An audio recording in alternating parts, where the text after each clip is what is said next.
మరొకసారి కోరుతున్న పత్రికా సోదరులందరినీ కూడా మొట్టమొదటిసారిగా పెద్దలు జీవనన్న గారిని అభ్యర్థిగా ప్రకటించిన తర్వాత మొన్నటి రోజు నిజామాబాద్కు వచ్చి తర్వాత జరుగుతున్న కార్యక్రమంలో భాగంగా ఈరోజు కాంగ్రెస్ భవన్లో పత్రికా సమావేశం ఏర్పాటు చేయడం అనేది ఈ కార్యక్రమానికి జీవనన్నతో పాటు పెద్దలు ఉర్దూ అకాడమీ చైర్మన్ తాయర్భాయ్ గారు, అదేవిధంగా నగర కాంగ్రెస్ అధ్యక్షుడు సోదరుడు కేశవేణి గారు, పిసిసి జనరల్ సెక్రటరీలు గడు గంగన్న, అదేవిధంగా నాగేష్ రెడ్డి, అదేవిధంగా అంతిరెడ్డి రాజిరెడ్డి గారు, రత్నాకర్ గారు, మా మున్సిపల్ మాజీ చైర్మన్లు జగిత్యాల్ గిరి నాగకృష్ణ గారు,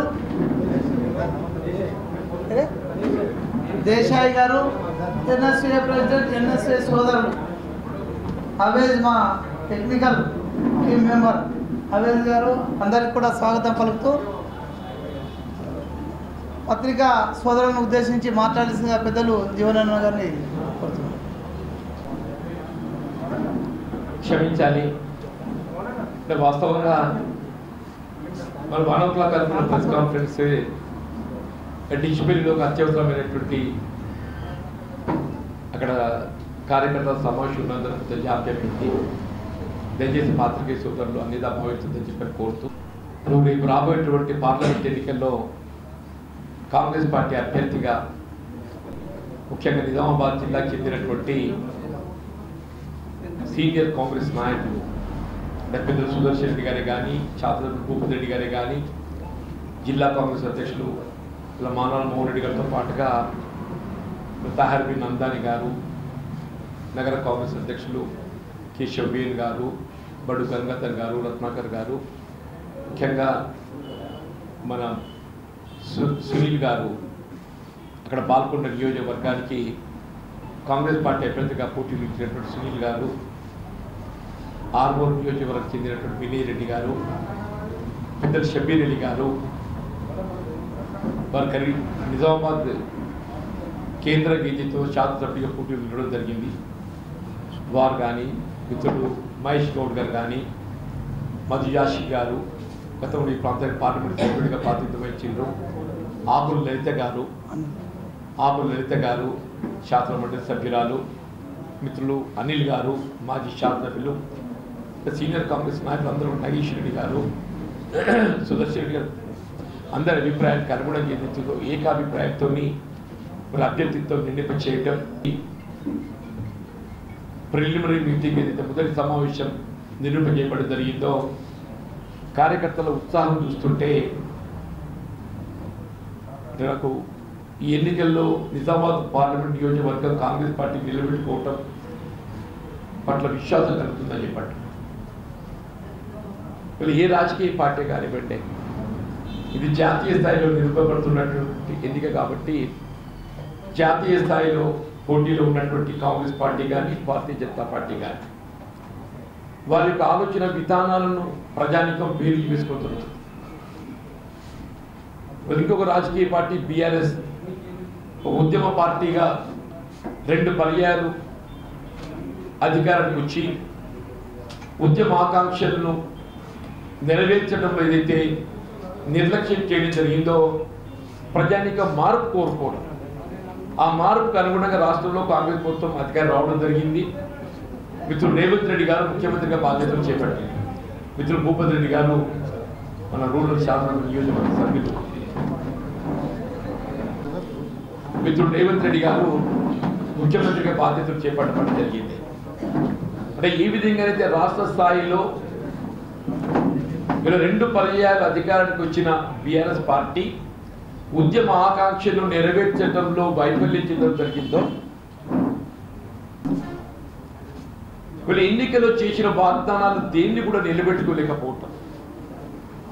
2014 ఎన్నికలు మనం ఒకసారి గుర్తు చేసుకుంటే ముఖ్యంగా నిరుద్యోగ యువతకు ఉద్యోగ అవకాశాలు కల్పింపజేయడం తమ ప్రధాన బాధ్యతగా పేర్కొన్నారు. సంవత్సరానికి 2 కోట్ల నిరుద్యోగ యువతకు ఉద్యోగ అవకాశాలు చెప్పి పేర్కొన్నారు.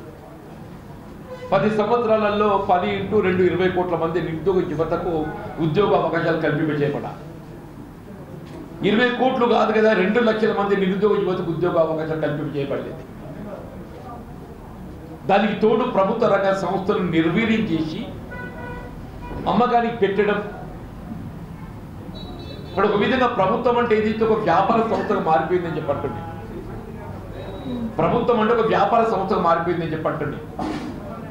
ఇలా నిరుద్యోగ యువతకు ఉద్యోగ అవకాశాల కల్పన పట్ల వైఫల్యం చెందడం, నిర్లక్ష్యం చేయడమే కాకుండా ప్రతి పేదవాడికి వీళ్ళు విదేశాల్లో మూలుగుతున్న నల్లధనాన్ని స్వదేశానికి తీసుకొచ్చి ప్రతి పేదవాడి అకౌంట్లో 15 లక్షల రూపాయలు ఇస్తామని చెప్పాను నేను.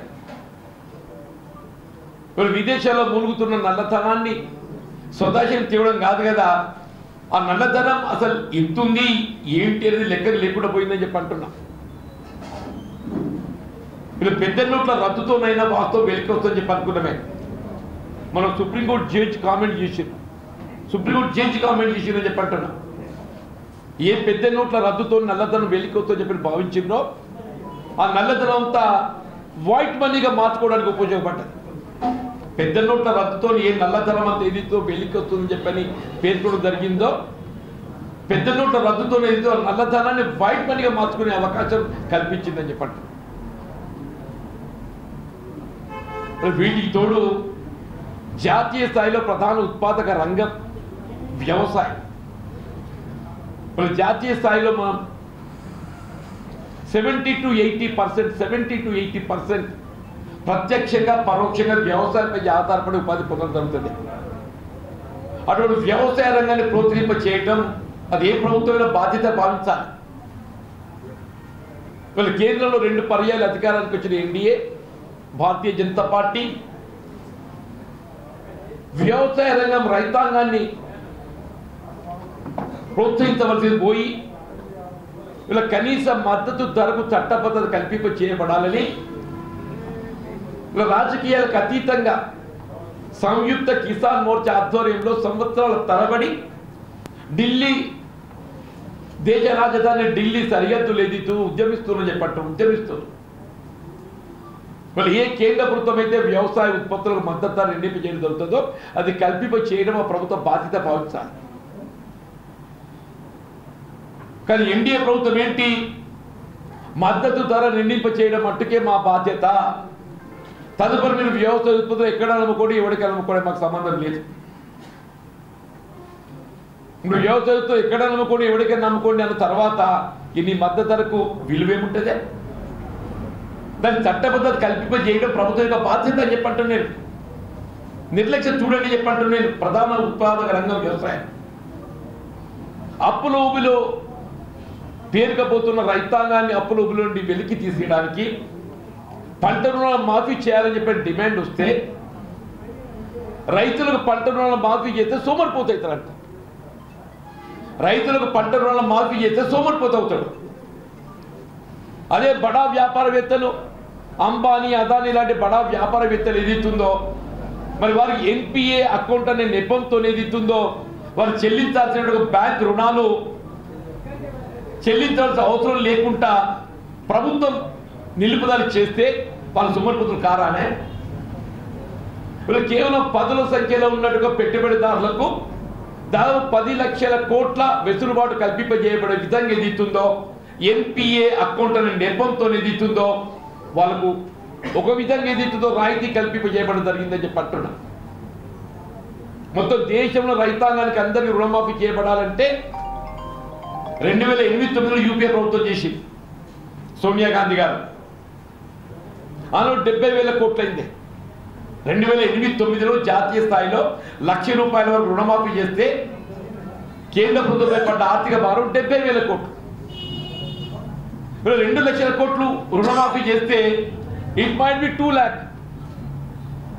కేవలం 2 కోట్ల వెసులుబాటు మొత్తం జాతీయ స్థాయిలో రైతాంగాన్ని కల్పింపజేయబడటానికి ఇవాళ నీకు ఏదైతుందో వ్యవసాయ రంగం పట్ల ఇంత నిర్లక్ష్యమైనట్టయితే అసలు ఏం కావాలని పడుతుంది. అటువంటి ప్రధాన ఉత్పాదక రంగం వ్యవసాయానికి అండగా నిలబడే విధంగా కాంగ్రెస్ పార్టీ ఏదైతుందో జాతీయ స్థాయిలో వ్యవసాయ ఉత్పత్తులు కనీస మద్దతు ధర కల్పనకే పరిమితం కాకుండా దాని చట్టబద్ధత కల్పింప చేయబడటం, రైతుకు ఆ వ్యవసాయ ఉత్పత్తుల కనీస మద్దతు కల్పింప చేయబడటం తమ బాధ్యత భావింప చేయబడే విధంగా వ్యవసాయ రుణాలు ఏదైతుందో 2 లక్షల రూపాయల వరకు ఏకమొత్తంగా మాఫీ చేయబడే విధంగా కార్యక్రమాన్ని రూపొందింప చేయటం. నేను గ్రామీణ ప్రాంతంలో వ్యవసాయానికి తోడు వ్యవసాయంపై ఆధారపడే వ్యవసాయ కూలీలకు పని లేని సమయంలో పని కల్పింప చేయబడే విధంగా ఇది ఎన్ఆర్ఈజిఎస్ కార్యక్రమం రూపొందింప చేయబడి వ్యవసాయ కూలీలకు ఏ విధంగా అండగా నిలవడం జరుగుతుందో ఆ ఎన్ఆర్ఈజిఎస్ కార్యక్రమాన్ని వ్యవసాయానికి అనుసంధానం చేయబడే విధంగా, వ్యవసాయానికి అనుసంధానం చేస్తే ఇప్పుడు వ్యవసాయ కూలీలకు పని కల్పింప చేయబడ్డట్టు అవుతుంది. రైతాంగాన్ని కూడా ఏది ఇస్తుందో వాళ్ళు వ్యవసాయ రంగాన కూలీలకు ఏది ఇస్తుందో వారి కొంత ఆర్థిక భారం ఏది ఇస్తుందో వెసులుబాటు లభిస్తుందని చెప్పండి. ఈ విధంగా కాంగ్రెస్ పార్టీ కార్యక్రమం రూపొందించుకొని ముందుకు పోతుందని చెప్పట్టు దయచేసి ఇలా ప్రధానంగా ఏది ఇస్తుందో ఈ పెట్రోలియం ప్రోడక్ట్స్ ఇవన్నీ ఉండే. ఆనాడు డీజిల్ 55 రూపాయలు, పెట్రోల్ 70 రూపాయలు. అదే అంతర్జాతీయ స్థాయిలో crude oil that has come down to $70. నువ్వు $70 ఎప్పుడైతే ధర తగ్గిపోయిందో అంతర్జాతీయ స్థాయిలో న్యాచురల్లీ పెట్రోల్ డీజిల్ ధర తగ్గాలి. అదేమైపోయింది వాళ్ళ $105 ఉన్నాడు, 55 రూపాయలు డీజిల్ ఉంటే ఇవాళ 98 రూపాయలు 7 రూపాయల ధర దొరుకుతుందని చెప్పండి. పెట్రోల్ అయితే 108 109 రూపాయలు చెప్పంటారు. ఇదంతా ఏంటి? రవాణా రంగంపై ఆర్థిక భారం మోపుతుంది. రవాణా రంగంపై ఆర్థిక భారం మోపడుతూ ఏదైతుందో నిత్యావసర వస్తువుల ధరలు పెరిగి వస్తాయని చెప్పంటారు. నిత్యావసర వస్తువుల ధరలు పెరగడంతో సామాన్య ప్రజానిక యొక్క జీవన విధానంపై అది ఆర్థిక భారం మోపుతుందని చెప్పంటున్నారు. అటువంటి యొక్క మరి వీళ్ళ వ్యత్యాసం గమనించాలి. యూపీఏ ప్రభుత్వానికి ఎన్డీఏ ప్రభుత్వం వ్యత్యాసం గమనించాలని చెప్పంటున్నాం. అందులో అవినీతిని అరికట్టబడే విధంగా ఏదైతుందో రైట్ టు ఇన్ఫర్మేషన్ యాక్ట్, సమాచార హక్కు చట్టాన్ని ప్రవేశపెట్టి వీళ్ళు ఏ భారత పౌరుడు కోరినా కానీ ప్రభుత్వం కానీ ప్రభుత్వ అనుసంధానం కానీ వారికి స్పష్టత కల్పింపజేయబడే విధంగా మరి హక్కు మన సమాచారాన్ని అందింపజేయడం చట్టం రూపొందించింది. ఇవాళ ఏమైపోయింది? కేంద్ర ప్రభుత్వం సమాచార హక్కు చట్టాన్ని నీరు గారుస్తుంది, సమాచార హక్కు చట్టాన్ని నీరు గారుతుంది.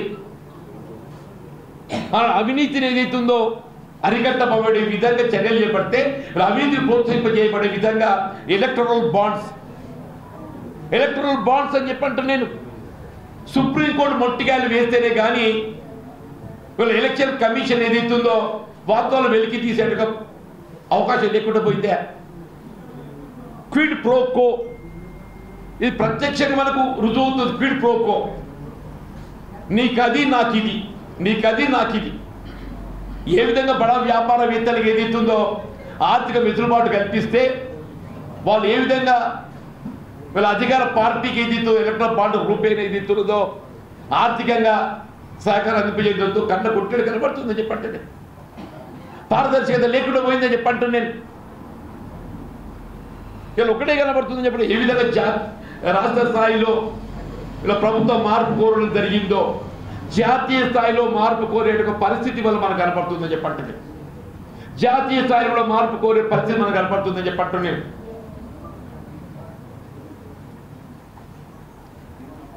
రెండు పర్యాలు ఎన్డీఏకి అధికారం ఇచ్చిండ్రు. మోడీ గారు ఏదైతుందో వారు ఎన్నికలు చేసిన వాగ్దానాలే కాకుండా ఈ దేశాన్ని పూర్తిగా ప్రైవేట్ రంగంలోకి నెట్టివేస్తుండని చెప్పంటున్నాను. ఒకనాడు పండిట్ జవహర్లాల్ నెహ్రూ ప్రధానమంత్రికి ఏదైతుందో టాటా ఎయిర్లైన్స్ జాతీయం చేసి ఎయిర్ ఇండియాగా రూపొందింపజేసింది, మార్పు చేసి. అటువంటి ఎయిర్ ఇండియాను మళ్ళీ టాటాకు అమ్మకాన్ని పెట్టిండే. రైల్వే ప్రైవేటీకరణ, రోడ్లు ప్రైవేటీకరణ, అసలు ప్రభుత్వం కూడా వ్యాపార సంస్థ అయిపోయింది. ప్రభుత్వం కూడా వ్యాపార సంస్థ అయిపోయిందని చెప్పంటున్నాను నేను. ఈ పరిస్థితుల్లో ఏ విధంగా రాష్ట్రంలో మార్పు కోరడం జరిగిందో జాతీయ స్థాయిలో కూడా కేంద్రంలో మార్పు కోరవలసిన ఆవశ్యకత ఉంది అని చెప్పంటున్నాను. వ్యవసాయ రంగాన్ని ప్రోత్సహింపజేయబడే విధంగా రైతాంగానికి, దాంతోపాటు స్థానిక అంశాలు మీకు తెలియదు కాదు. ఇక్కడ చక్కెర కర్మాగారాలే కానీ పసుపు బోర్డే కానీ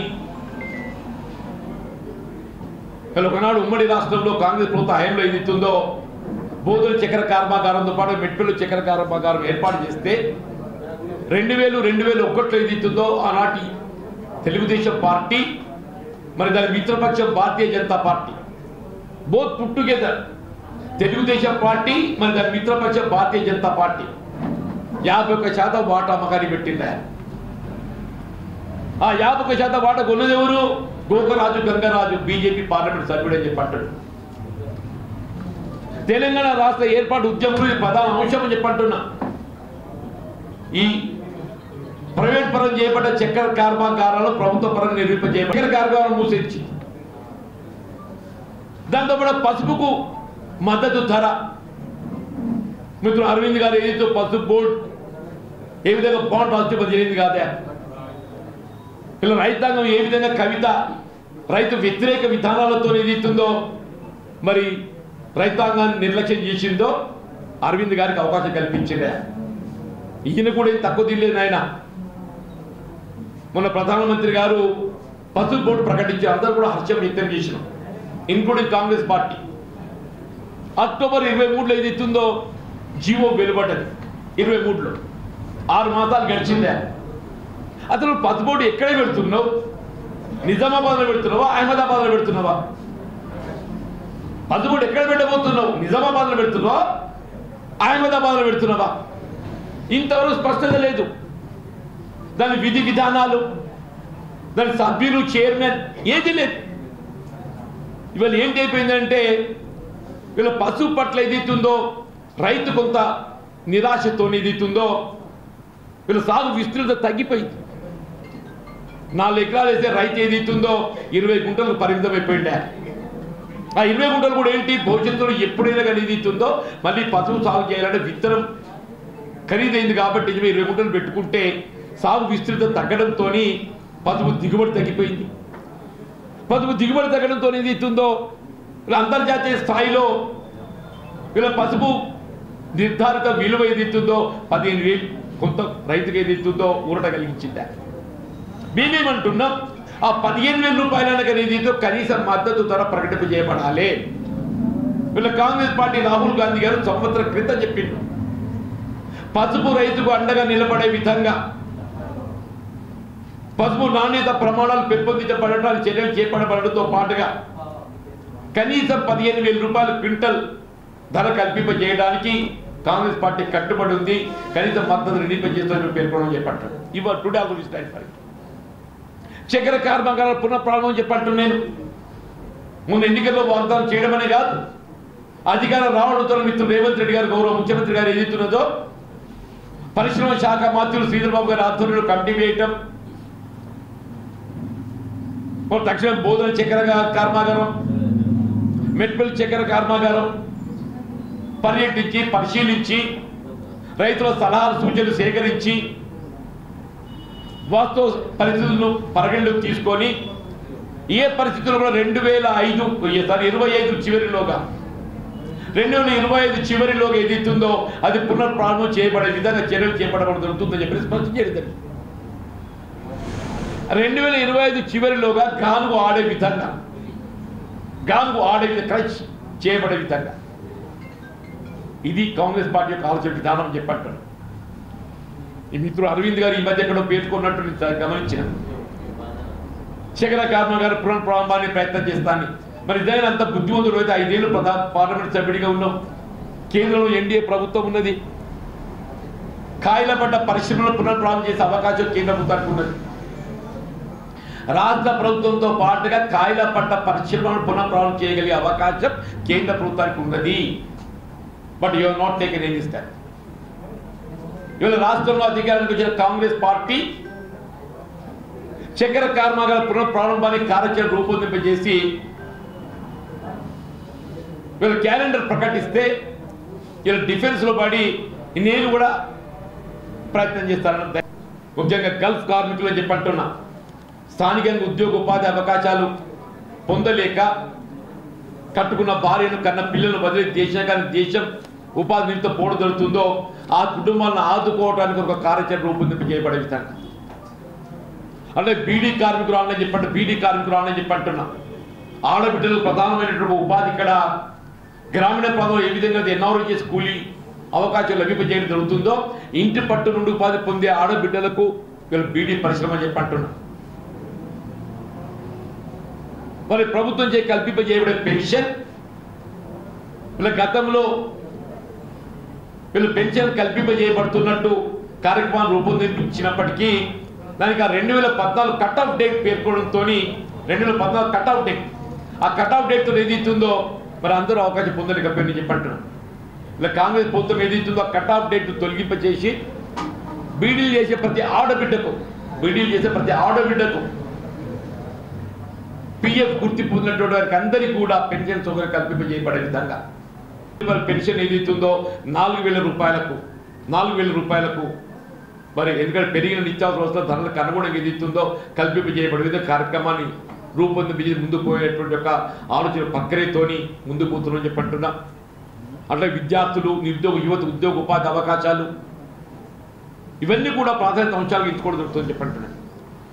ఇక్కడ స్థానికంగా చాలా అంశాలు ఉన్నాయి, అవన్నీ కూడా ఇవి ఒక్కటి ఏదైతే నిజామాబాద్ పట్టణానికి సంబంధించినటువంటి ఒక అభివృద్ధి కానీ విద్యా ఇప్పుడు నిజామాబాద్ పట్టణం ఏదైతుందో ఒకప్పుడు తెలంగాణ ప్రాంతంలోనే వరంగల్ తదుపరి అతిపెద్ద పట్టణం, కార్పొరేషన్ గుర్తింపు పొందిన పట్టణం నిజామాబాద్.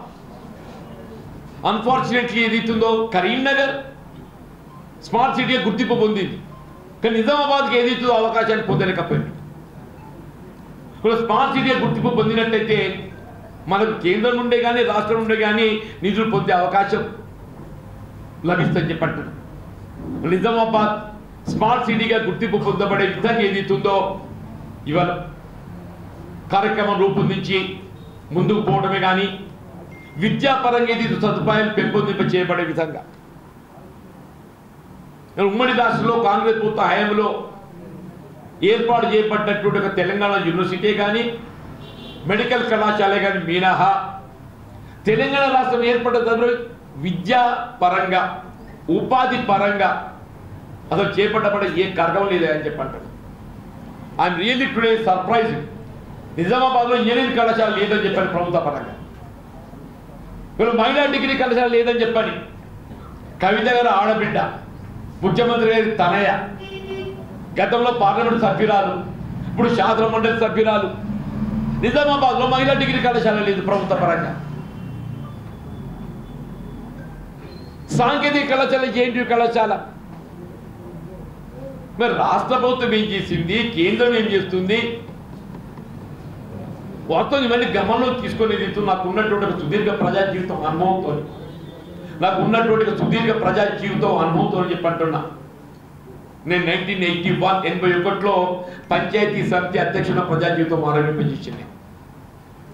తదుపరి ఎన్నిక గెలిచినా ఓ ఎన్నిక గెలవలేకున్నా కానీ 6 పర్యాయాలు శాసనసభ్యుడిగా, ఒక పర్యాయం యావత్ ఉత్తర తెలంగాణ ప్రాంత పట్టభద్రుల అండదండలతో ఉమ్మడి కరీంనగర్ జిల్లా, ఆదిలాబాద్, ఉమ్మడి నిజామాబాద్ జిల్లా, మెదక్, ఉత్తర తెలంగాణ ప్రాంతం 4 జిల్లాలంటే 42 శాసనసభ నియోజకవర్గాల పట్టభద్రుల యొక్క అండదండల ఆశీర్వచనంతో ఏదైతుందో శాసన మండలికి ఎంపిక కావడం. వాళ్ళ యొక్క అంశాలను ఏదైతుందో శాసన మండలిలో ప్రతి అంశం మీద చెప్పంటున్నా ఏ ప్రశ్నించే గొంతుగా నాకు అవకాశం కల్పించబడి జరిగిందో దానికి అనుగుణంగా వీళ్ళ నిరుద్యోగ యువతకు అండగా నిలబడే విధంగా, ఉద్యోగస్తులు ఉపాధ్యాయులకు అండగా నిలబడే విధంగా, విద్యార్థులకు అండగా నిలబడే విధంగా ఏదైతుందో నా బాధ్యత నిర్వర్తింపజేసిన చెప్పండి. వీళ్ళ భవిష్యత్తులో పార్లమెంట్ సభ్యుడిగా అవకాశం కల్పింప చేయాలని చెప్పని మన నిజామాబాద్ పార్లమెంట్ నియోజకవర్గ ప్రజానీకానికి నేను హృదయపూర్వకంగా సవినీయంగా ఏదైతుందో నేను అభ్యర్థిస్తున్నా. దయచేసి మిత్రులు, పాత్రికేయ సోదరులు అందరూ కూడా ఏదైతుందో మరి ఇవాళ మా అభిప్రాయాలను ప్రజానీకానికి చేరవేయటంలో, ప్రజా సమస్యలను మా దృష్టికి తీసుకురావటంలో మీరు కూడా మాకు అండగా ఉండాలని చెప్పి కోరుతూ సెలవు తీసుకుంటాం. మీరు వాళ్ళు ఏం చేస్తున్నదో వాళ్ళు ఒకసారి ఆత్మ పరిశీలన చేసుకోవాలి. వాస్తవంగా కాంగ్రెస్ పార్టీ ఏదైతున్నదో రైతాంగానికి పంట రుణాల మాఫీకి బాధ్యత చేపట్టింది. we will stand by it.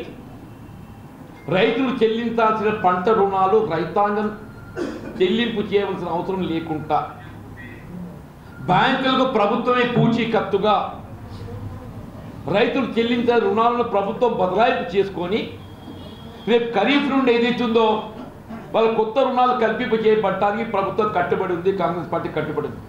ఆ దిశగా బ్యాంకులతోని సంప్రదింపులు చేస్తున్నది. పంట రుణాల చెల్లింపుపై, రుణమాఫీపై ఏ విధమైనటువంటి ఆందోళన చెందవలసిన అవసరం లేదు.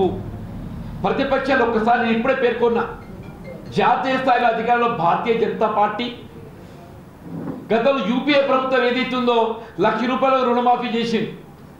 బీజేపీ రైతులు రుణమాఫీ చేయడం సోమరిపోతాయి. బట్ కాంగ్రెస్ పార్టీ అట్లా కాదు. రేపు జాతీయ స్థాయిలో అధికారానికి వస్తే ఈ బాధ్యత కేంద్రానికి బదలాయింపు చేయబడడం జరుగుతుంది.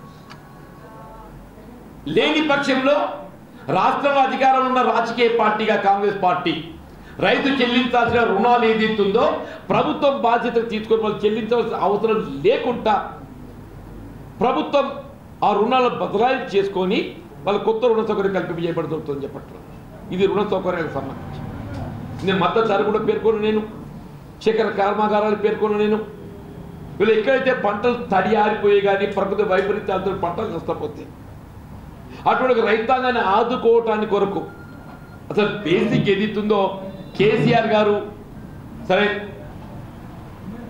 ఇవాళ పంటల పరిశీలన కానీ వాళ్ళు మాట్లాడుతున్న ఆశ్చర్యం కలుగుతుందా? వీళ్ళ పంటల బీమా పథకంలో రాష్ట్రం చేరకపోవడానికి బాధ్యులు ఎవరే?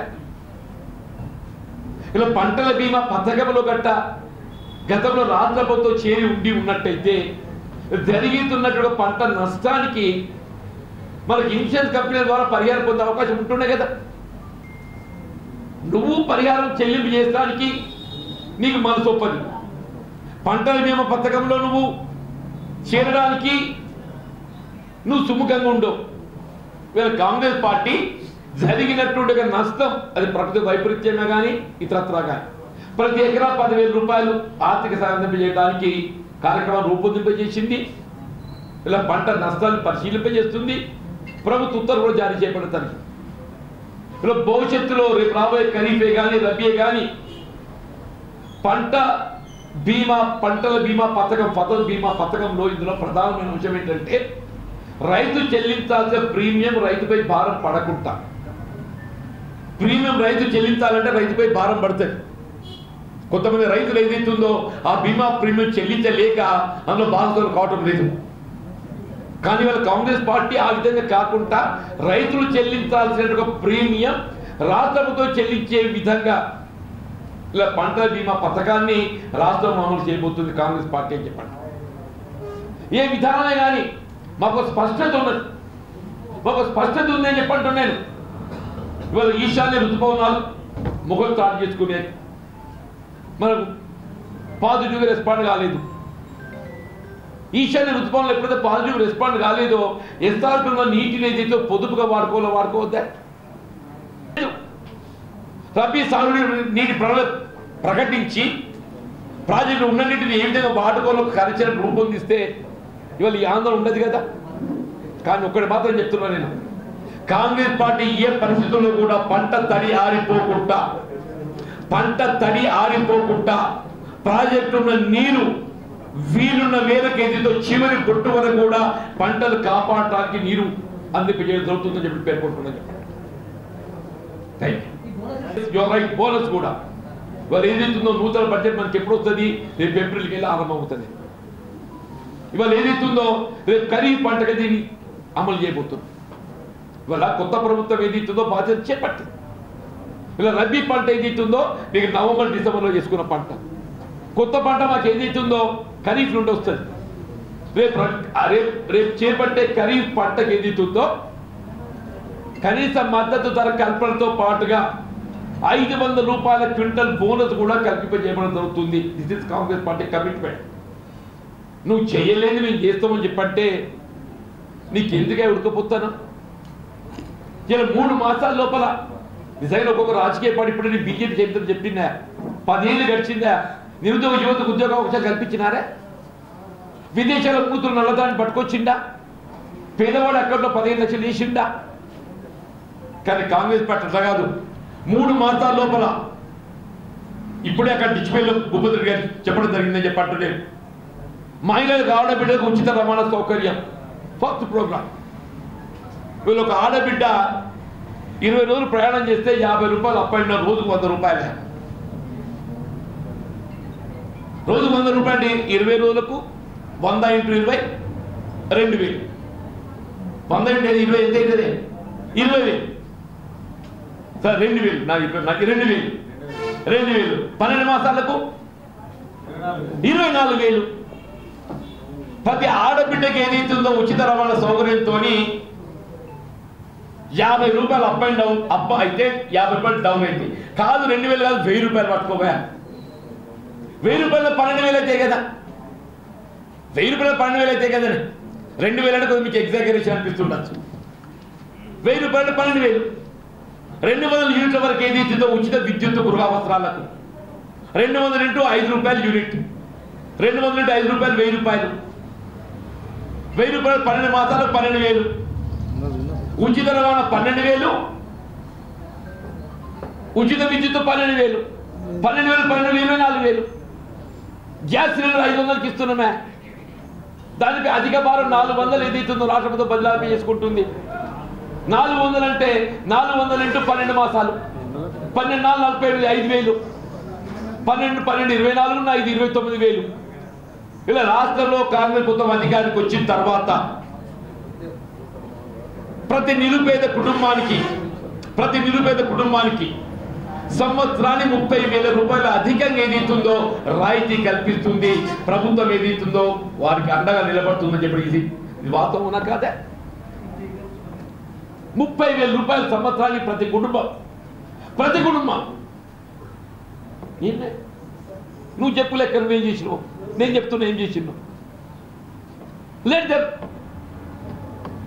ఇలా ఆడబిడ్డలు అందరూ ఏదైతుందో రియల్లీ ఆడబిడ్డలు ఏదైతుందో ప్రభుత్వ కార్యక్రమం అమలు చేస్తుంటే మొన్న ఎన్నికల్లో ఏం చెప్పిందే, కాంగ్రెస్ వస్తే పెన్షన్లు మాయమైతే చెప్పిందా లేదన్నా. నాటుండో నేను దానికే బలైపోయినా. భూపతి నాటుండో పట్టుదల కొట్లాడిను కాబట్టి బయటపడే అదృష్టం మంచిగా ఉంది. నాటువంటి ఒక లాపర్వాయి చేసి ఏమైనా నేను బలైపోయినా. ఇవాళ మీ దగ్గరికి వచ్చింది. జిల్లా ప్రజాపరిషత్ మీటింగ్కి వచ్చిన, కామారెడ్డి జిల్లా ప్రజాపరిషత్ మీటింగ్కి వచ్చిన, నిర్మల్ వేనా, ఆదిలాబాద్ వేనా, కరీంనగర్ వేనా. అంతేకాదు నన్ను అంటున్నా భీమ్గల్లో ఏదైతుందో ఒక ఉపాధ్యాయుని 317 జీవోతో ఏదైతుందో ఆమె దాంతో బలైపోయి బలవన్ మరణానికి పాల్పడ్డా చెప్పారు. భీమ్గల్ నియోజకవర్గంలో చెప్పిన బలవన్ మరణానికి పాల్పడ్డా. నేను అందరికీ ముందు పోయి ఏదైతుందో ఆ కుటుంబంలో పరామర్శించగా అంతగా నిలబెడుతున్నా. అరెస్ట్ చేసి I was confined in the police station. ఇవాళ నేను ప్రశ్నించే గొంతుగా శాసనమండలి ఎంపీ కావడంతో యూ టేక్ అవుట్ రికార్డ్. నేను మీకు సబ్మిట్ చేస్తాను రికార్డ్స్. గత 5 సంవత్సరాల కాలంలో ప్రతిపక్ష పార్టీ సభ్యుడి కాదు, ఏ సభ్యుడు కూడా లేవనంత అంతకంటే పెద్దగా చెప్పంటున్నాను. మీకు ఉద్యోగ ఉపాధ్యాయులకు సంబంధించిన అంశాలు 370 జీవో కానివ్వండి, లేక ఓల్డ్ ఏజ్ పెన్షన్ స్కీమే కానివ్వండి, టెట్ విధానమే కానివ్వండి, ప్రమోషన్సే కానివ్వండి, నిరుద్యోగ యువతకు ఉద్యోగ అవకాశాలే కానివ్వండి, పబ్లిక్ సర్వీస్ కమిషనే కానివ్వండి, రైతాంగ సమస్యలే కానివ్వండి, గల్ఫ్ కార్మికుల సమస్యలే కానివ్వండి, బీడీ కార్మికుల సమస్యలే కానివ్వండి, శాసన మండలి సభ్యుడిగా ట్రాక్ రికార్డ్ అని చెప్పి అంటున్నాను. ఆయన ఇప్పుడు అందరూ భారతీయులు పోల్చుకుంటే ఎట్లనే, ఎట్లా? I got my own track record I'm telling. ఇవాళ ఏదైతుందో పార్లమెంట్ సభ్యుడిగా రాష్ట్ర ప్రభుత్వానికి అనుకూర్చవలసిన హక్కుల సాధనలో కేంద్ర ప్రభుత్వానికి సంధానకర్తగా చెప్పంటూ నేను పార్లమెంట్లో గళం వినిపించబోతున్నా చెప్పంటున్నా. ఇలా నిజామాబాద్ సమస్యలే కాదు, రాష్ట్ర ప్రభుత్వానికి బాధ్యత నిలవబోతున్నా అని చెప్పంటున్నా. నిజామాబాద్ స్మార్ట్ సిటీ నేను ఆశ్చర్యపోతున్నా అని చెప్పంటున్నాను. మీరు అడగాలి, నేను అంటున్నాను. ఇంజనీరింగ్ కళాశాల అడగాలి, ఉమెన్స్ కళాశాల అడగాలి, షుగర్ ఫ్యాక్టరీ రివైవల్ అడగాలి, పదుబోర్డు అడగాలి. ఇవన్నీ నేను చేసిన చెప్తున్నా కదా, నేను చెప్తున్నా కదా. క్రషింగ్ ఆరంభమైంది 2000. ఇది నేనన్నది కాదు. ఇవాళ కమిటీ చైర్మన్ శ్రీధర్ బాబు గారు స్పష్టత ఇచ్చారు. అక్కడ రైతాంగం ఏది ఇచ్చిందో అని ఒక సలహా సూచనలు ఇచ్చింది. మేము చక్కెర నాటాలని చెప్పంటే ఒక 6 మాసాల సమయం కావాలి, విత్తనం సిద్ధం చేసుకోవాలి. ఆ పంట 9 మాసాలు పడుతుంది, 9.5 15 మాసాలు పడుతుంది. మాకు అట్లీస్ట్ బై డిసెంబర్ 2025 మాకు క్రషింగ్ ఆరంభమైతే మాకు అవకాశం లభిస్తుందని చెప్పండి ప్రకటించారు. ఇవన్నీ కూడా సిద్ధం చేసి ముందు పోతున్నాం చెప్పంటున్నా. మ్యాక్సిమం పీరియడ్ అంటే మ్యాక్సిమం పీరియడ్ డిసెంబర్ 2025.